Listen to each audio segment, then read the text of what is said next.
दोस्तों, जब से मानव की उत्पत्ति हुई है तब से मानव नई नई तकनीक की खोज में लगा हुआ है। आज हम बात करने वाले हैं रेडियो के बारे में।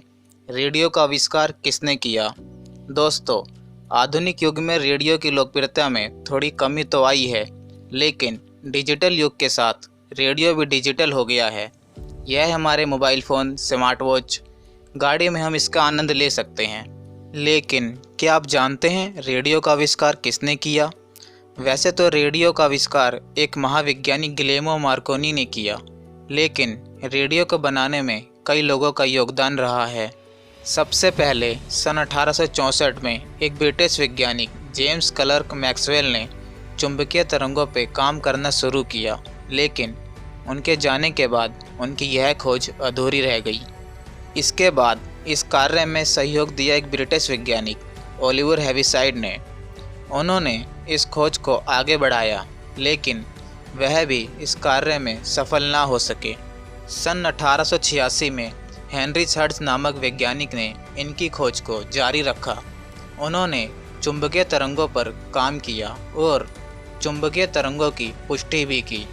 उन्हें काफ़ी हद तक सफलता भी प्राप्त हुई, लेकिन उनके निधन के बाद उनकी खोज को एक किताब का रूप दे दिया गया, जिसे दुनिया के महान वैज्ञानिकों ने पढ़ा, जिसमें भारतीय वैज्ञानिक श्री चंद्र बसु जी भी शामिल थे।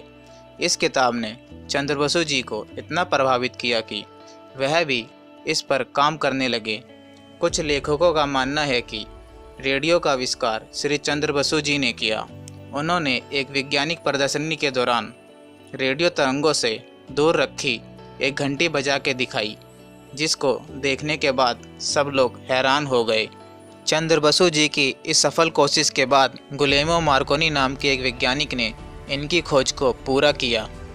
गिलेर्मो मार्कोनी ने सन 1900 में इंग्लैंड से अमेरिका बिना तारों के संदेश भेजकर व्यक्तिगत रेडियो संदेश भेजने की शुरुआत करी थी। उनकी इस सफल कोशिश के बाद रेडियो की शुरुआत हो गई। इसका प्रयोग पहले सेना में किया जाता था। काफ़ी लंबे समय तक रेडियो सरकारी कामों तक सीमित रहा।